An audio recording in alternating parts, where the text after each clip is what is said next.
Hello guys, welcome to my channel. Friends, आज के video में हम लोग जानेंगे diagnosis process of P0 340 P0 341। अगर डायग्नोस्टिक टूल्स में अगर P0 340 या P0 341 का अगर ट्रबल कोड आ रहा है तो हम गाड़ी को कैसे डायग्नोसिस करेंगे, वो सारा प्रोसेस हम आज के वीडियो में हम लोग जानेंगे और समझेंगे। फ्रेंड्स, इससे पहले वाले वीडियो में हम लोग जाने थे P0 340 और P0 341 का कोड अगर आए तो उस गाड़ी में क्या सिम्टम्स होगा और यह कोड का क्या मतलब होता है, ये सारा चीज हम पिछले लेसन में पिछले वीडियो में हम लोग जाने और समझे हैं। ठीक है, पूरे सिम्टम्स के बारे में कि व्हीकल में अगर ऐसा कोड आएगा तो व्हीकल में क्या क्या ट्रबल्स आ सकती है, क्या क्या क्या सिम्टम्स होगा, वो सब सारी जानकारी हम पिछले वीडियो में हम देखें। लेकिन आज के वीडियो में हम लोग समझेंगे इस कोड का डायग्नोसिस प्रोसेस के बारे में। तो फ्रेंड्स, पिछले वीडियो का मैं लिंक इस वीडियो के डिस्क्रिप्शन में डाल दिया हूं, आप पहले उसे देख लेंगे तो ज़्यादा अच्छा से समझ में आएगा। तो चलिए फ्रेंड्स, आज का वीडियो स्टार्ट करते हैं और जानते हैं diagnosis process of trouble code P0 340 और P0 341। ठीक है फ्रेंड्स, तो चलिए वीडियो स्टार्ट करते हैं। फ्रेंड्स देखिए, अगर व्हीकल में अगर ट्रबल कोड DTC कोड आ रहा है P0340 या P0341, तो इस ट्रबल कोड का रिलेशन कौन से सेंसर से होता है, पिछले वीडियो में मैं बताया हूं पिछले वीडियो में। इस अगर ये कोड दिखे तो उसका रिलेशन होता है कैमशाफ्ट सेंसर से। ठीक है, कैमशाफ्ट पोजीशन सेंसर से उसका डायरेक्टली रिलेशन होता है। ठीक है,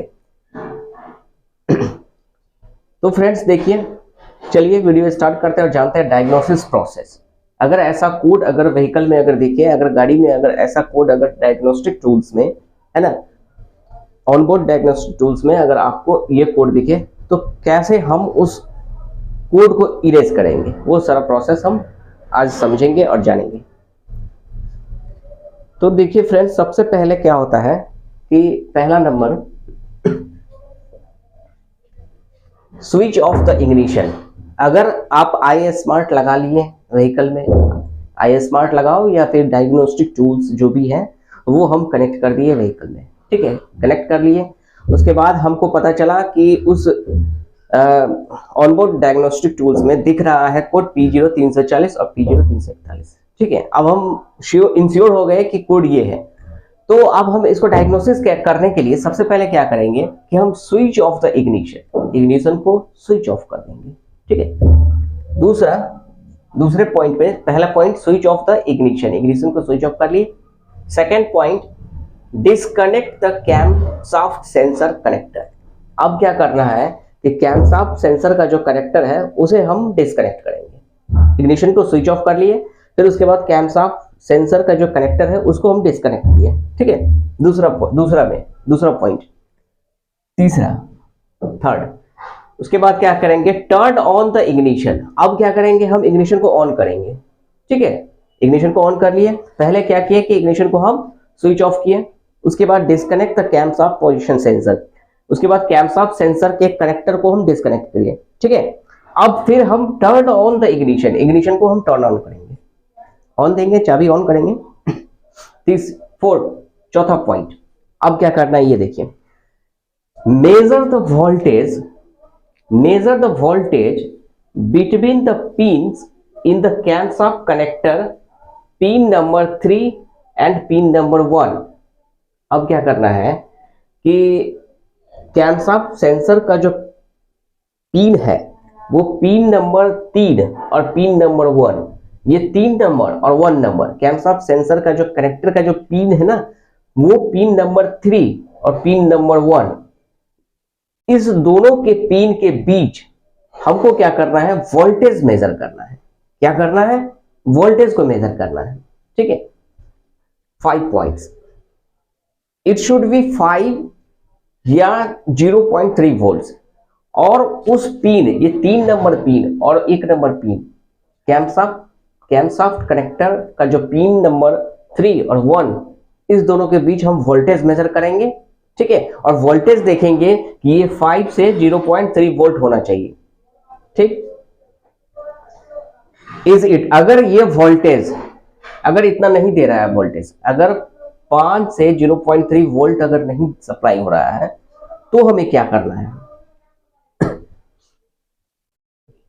इज इट नॉट ओके, मतलब कि वोल्टेज इतना नहीं है, 5 से 0.3 वोल्ट नहीं दे रहा है।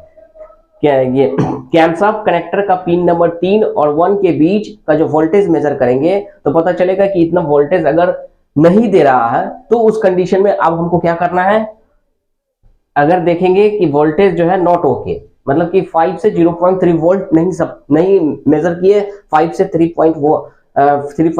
0.3 वोल्ट नहीं शो कर रहा है, तो हमें क्या करना है? Repair the wire A11 to pin number 3 and A20 to pin number 1।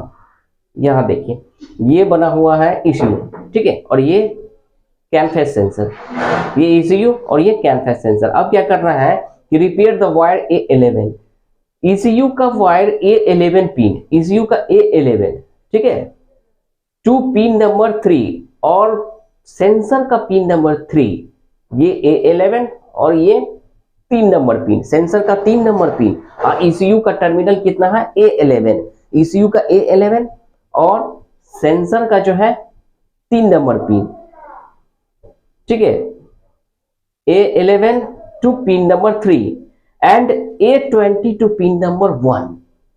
अब ECU का A20 और सेंसर का 1, इस दोनों के वायर को हमको चेक करना है। अगर इतना वोल्टेज अगर नहीं शो कर रहा है दोनों के बीच, तो हमें क्या करना है कि ECU और सेंसर के बीच के वायर को A11 से A3 और A11 से A3, ठीक है, और A20 से 1 पिन, इस दोनों के बीच के वायर को हमें रिपेयर करना है। इसका मतलब है कि इस वायर में कहीं समस्या है, दिक्कतें हैं, ठीक है, तो उस दोनों के बीच के वायर को हमें रिपेयर करना है। उसके बाद रिपेयर करने के बाद clear the error code and verify, उसके बाद हम क्लियर कोड को क्लियर कर देंगे और फिर वेरीफाई कर देंगे, ठीक है। अब देखिए, अब अगर वोल्टेज सही है, ये तो अगर वोल्टेज ना रहा तो हमको पता चलेगा इसके वायर में प्रॉब्लम है, तो इसके वायरिंग कनेक्शन को रिपेयर करेंगे, पिन नंबर को A11 और 3 को और A20 और A1 को, ठीक है, दोनों के बीच के वायर को हमको रिपेयर करना है अगर वोल्टेज इतना सप्लाई नहीं कर रहा है तो। अब अगर वोल्टेज अगर सही है, हमने मेजर किया वोल्टेज और वोल्टेज पाया कि वोल्टेज भी ओके है, तो उस कंडीशन में आगे क्या करना है, क्या स्टेप है डायग्नोसिस प्रोसेस। उसके बाद अगर देखेंगे कि अगर वोल्टेज सही है तो turn off the ignition of, फिर हम क्या करेंगे कि इग्निशन को ऑफ कर लेंगे, ठीक है, और डिस्कनेक्ट ECU कनेक्टर A। अब क्या करना है कि टर्न ऑफ, इग्निशन को ऑफ करेंगे और ECU के कनेक्टर को खोलेंगे, डिस्कनेक्ट करेंगे, ठीक है। अब देखिए, major the continuity of ground, major the continuity of ground, continuity का ग्राउंड मेजर करना है किसके बीच? तो between sensor pin number 1, between sensor का पिन नंबर 1 और ECU टर्मिनल A20, सेंसर का पिन नंबर 1 और ECU टर्मिनल A20, ठीक है, इस दोनों के बीच हमें क्या करना है कि कॉन्टिन्यूटी ऑफ ग्राउंड को मेजर करना है, ठीक है। Measure the continuity of ground between the sensor pin number 1 और ECU टर्मिनल A20, सेंसर के पिन नंबर 1 और ECU के टर्मिनल A20, इस दोनों के बीच क्या करना है कि कैमशाफ्ट हार्नेस सेंसर के बीच क्या करना है कि इस दोनों के बीच हमें कॉन्टिन्यूटी ग्राउंड को मेजर करना है, ठीक है। तो major the continuity of ground between sensor pin number 1 and ECU terminal A20 in the camshaft face sensor harness, ठीक है। कैमशाफ्ट फेस सेंसर हार्नेस के बीच और ECU के बीच जो वायरिंग किया हुआ है, जो वायरिंग हार्नेस है, उसके बीच, उस पिन के बीच हमें कॉन्टिन्यूटी ग्राउंड को मेजर करना है और देखना है कि कॉन्टिन्यूटी सही है या नहीं, ठीक है। अब देखिए, अगर इस दोनों के बीच अगर हम मेजर किए कॉन्टिन्यूटी ग्राउंड और अगर सही ना हो तो क्या करना है? अगर नॉट ओके, अगर देखेंगे, मेजर करेंगे, कॉन्टिन्यूटी चेक करेंगे, measure the continuity of ground, अगर हमें मिलेगा कि कॉन्टिन्यूटी अगर सही नहीं है तो हमें क्या करना है कि repair the connection and clear the code. Connection को हम रिपेयर करेंगे और क्लियर कोड करेंगे, ठीक है, और वेरीफाई करेंगे। अगर ओके नहीं है तो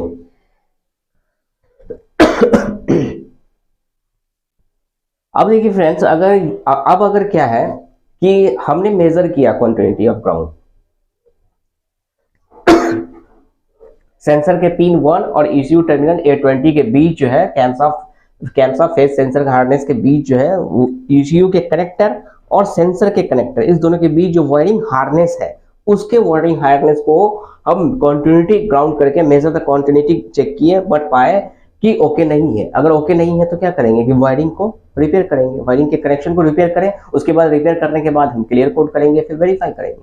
अब अगर क्वांटिटी अगर सही है, अब हम पाए कि अगर क्वांटिटी अगर ओके है, अगर नहीं रहे तो रिपेयर करेंगे और वेरीफाई करेंगे। इफ अगर क्वांटिटी अगर सही है, यस एंड ओके, तो हमको क्या करना है? अब देखिए, अब इस कंडीशन में क्या करना है, measure the continuity of signal. अब क्या करेंगे, measure the continuity of signal between sensor pin number 2 and ECU terminal A50 in the camshaft phase sensor harness. अब क्या करना है कि कॉन्टिन्यूटी के सिग्नल को मेजर करेंगे बिटवीन सेंसर पिन, ये देखिए ये क्या है, सेंसर पिन, ये सेंसर है, ये ड्राइंग में समझाया हुआ है, ये सेंसर है और ये ECU है, ठीक है, ये sensor and this is ECU। अब क्या करेंगे कि इसका जो बिटवीन सिग्नल पिन नंबर 2, ये पिन नंबर 2 और ECU के A15, इस दोनों के बीच हमें क्या करना है कि कॉन्टिन्यूटी मेजर करेंगे, कि देखेंगे कॉन्टिन्यूटी सही है या नहीं है, ठीक है। तो major the continuity of signal between sensor pin number 2, sensor का पिन नंबर यहाँ क्या है 2 है, दूसरा नंबर, और ECU का टर्मिनल क्या है A50। अब इस दोनों के बीच जो वायरिंग हार्नेस है, उस वायरिंग हार्नेस को हमें क्या करना है कि उस दोनों के बीच के कॉन्टिन्यूटी को हमको चेक करना है कि कॉन्टिन्यूटी सही दे रहा है कि नहीं, बीप जैसा साउंड आ रहा है कि नहीं मल्टीमीटर में। और अगर सही नहीं है, अगर हम कॉन्टिन्यूटी चेक किए और पता चला कि इस दोनों के बीच का जो कॉन्टिन्यूटी है, मतलब सेंसर पिन नंबर 2 और ECU टर्मिनल A50 के बीच इस दोनों के बीच जो वायरिंग हार्नेस है उसके बीच अगर कॉन्टिन्यूटी अगर सही नहीं है, तो हमें क्या करना है उस कंडीशन में, अगर पाए कि नॉट ओके, अगर कॉन्टिन्यूटी अगर सही नहीं है तो हमको क्या करना है, repair the connection and clear the error code and verify. उसके बाद क्या करेंगे कि जो वायरिंग हार्नेस है उसको आप चेक कीजिए कि कहाँ से वायर कट किया हुआ है ना, कहाँ से कटिंग है, कहीं से वायर कट है या जो है उसको आप अगर वायर कट है या फिर आप चेक कीजिए फिजिकली, और उसके बाद उस वायर के वायरिंग के कनेक्शन को आप रिपेयर कीजिए, रिपेयर करने के बाद क्लियर कोड, फिर वेरीफाई कीजिए, ठीक।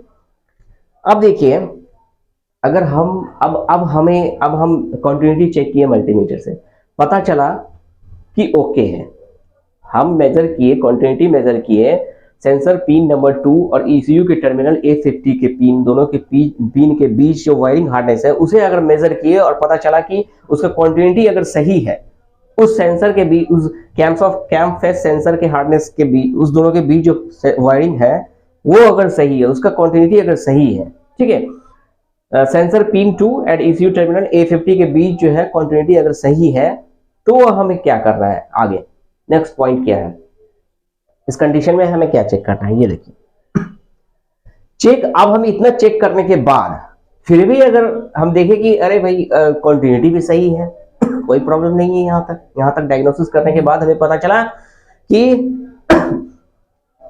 सेंसर पिन 2 और ECU टर्मिनल A50 दोनों के बीच का वायरिंग का जो क्वांटिटी मेजर किए, तो देख रहे हैं कि वायरिंग क्वांटिटी भी सिग्नल दे रहा है सही, मतलब सही है। अब क्या करेंगे, ये देखिए आगे क्या करना है कि check the physical damage to pin और oxidation, also check if the connector are moving backward when inserted.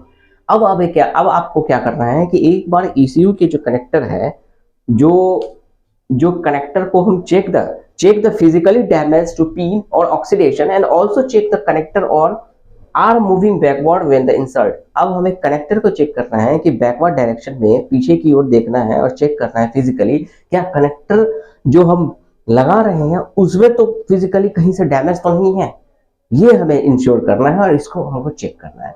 अगर हम पाएंगे कि अरे पता चला कि ओ इसका कनेक्टर में ही प्रॉब्लम है, दैट मीन्स कनेक्टर को इंसर्ट करते समय में ही उसी में लूज कनेक्शन है या फिर उसी में कहीं ना कहीं से डैमेज है, कोई पिन या कोई तरह का फॉल्ट है, कोई तरह का डैमेज है, तो फिजिकली चेक करने पे अगर आपको कनेक्टर अगर डैमेज अगर मिलेगा या किसी तरह का दिक्कतें अगर उसमें मिलेगी, तो हमें क्या करना है कि repair the connection and clear the code. फिर उसे हम क्या करेंगे कि अगर कहीं से जो कनेक्टर से रिलेटेड अगर कोई प्रॉब्लम है, कोई डैमेज है फिजिकली, तो उसे हम रिपेयर करेंगे और उसके बाद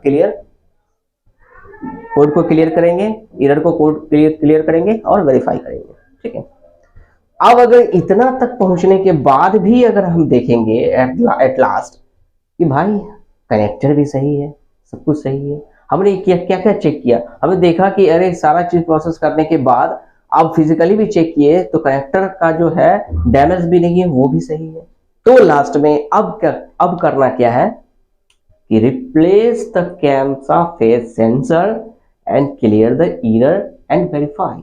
अब लास्ट में क्या करेंगे कि हमें कैमसा फेस सेंसर को रिप्लेस करना है, बदल देना है, नया लगा देना है और एरर कोड को क्लियर करेंगे और वेरीफाई करेंगे, इसके बाद गाड़ी हमारी स्टार्ट हो जाएगी। तो फ्रेंड्स ये सारा प्रोसेस है स्टेप बाय स्टेप।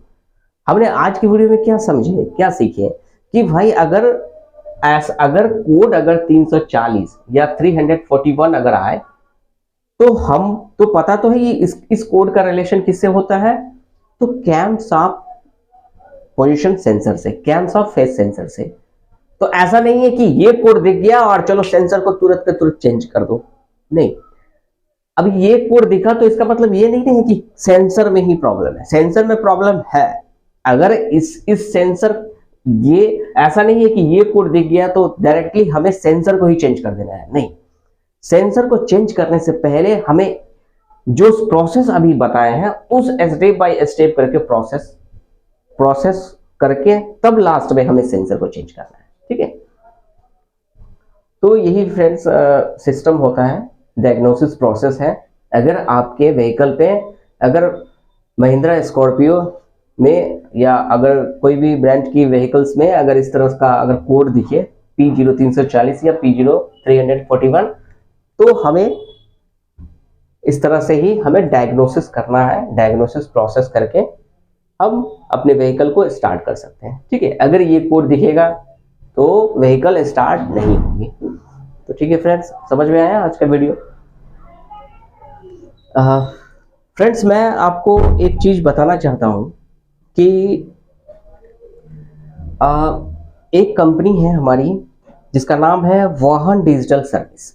जी हाँ, वाहन डिजिटल सर्विस ये एक प्रकार का ऐसा कंपनी है जो जितने भी लोकल वर्कशॉप है या फिर लोकल गैरेज है, उन सभी व्यक्ति को, उन सभी टेक्नीशियन को जो अपना लोकल वर्कशॉप चला रहे हैं, जो अपना लोकल गैरेज चला रहे हैं, तो उनको कहीं ना कहीं अगर गाड़ियां आती हैं, क्योंकि क्या है फ्रेंड्स कि अब टाइम बदल गया है। अब पहली वाली बात नहीं है कि अगर कोई व्हीकल अगर आएगा और उसे टेक्नीशियन, पुराने जमाने का टेक्नीशियन उसे रिपेयर कर दे, नहीं। अब हाईटेक हो गया, हाई टेक्नोलॉजी हो गया है गाड़ियों में। अब टेक्नोलॉजी बहुत एडवांस हो गया है ना। तो फ्रेंड्स अगर ऐसे व्यक्ति जिसका अपना लोकल वर्कशॉप हो, जिसका अपना लोकल गैरेज हो, तो उन लोगों के लिए ये कंपनी डिजिटल वाहन सर्विस कंपनी एक ऐसी कंपनी है जो कि ऐसे लोगों को, जो कि जिसका लोकल वर्कशॉप है, लोकल वर्कशॉप गैरेज वगैरह कहीं भी किसी भी शहर में किसी भी जगह अगर चल रही है, तो उनको ये कंपनी टेक्निकल सपोर्ट देती है। टेक्निकल सपोर्ट किसी भी तरह का अगर आप डायग्नोसिस कर रहे हैं या फिर डायग्नोसिस में अगर दिक्कतें आ रही हैं, आपसे डायग्नोसिस नहीं हो पा रहा है, कहीं समस्या आ रही है, तो आप डायरेक्टली जो है स्क्रीन पे दिए हुए गए नंबर पे डायरेक्टली आप कांटेक्ट कर सकते हैं और डायरेक्टली इस कंपनी से जुड़ सकते हैं। ठीक है, इससे फ़ायदा ये है, काफ़ी बेनिफिट मिलेगी आपको इस कंपनी से जुड़ने पे। ऐसे व्यक्ति जिनका अपना लोकल वर्कशॉप है, लोकल गैरेज अगर चल रहा है, तो आप डिजिटल वाहन सर्विस कंपनी से आप जुड़ें।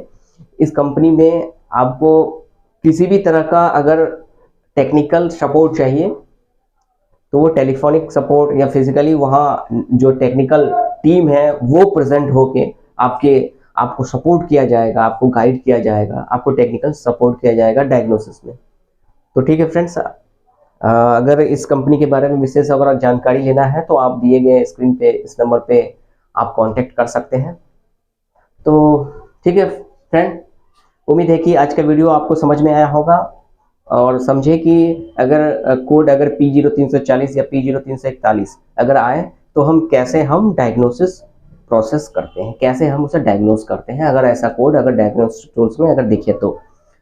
और पिछले वीडियो में फ्रेंड्स जो मैंने आपको बताया था कि अगर ये कोड दिखे और अगर व्हीकल्स में अगर ऐसा कोड दिखे तो उसका क्या सिम्टम्स होता है ना, वो सारी जानकारी हम पिछले वीडियो में दी है। फ्रेंड्स वो पिछले वीडियो आप एक बार देख लीजिए, उसके बाद इस वीडियो को देखिए तो और भी अच्छा लगेगा, आपको समझ में आएगा।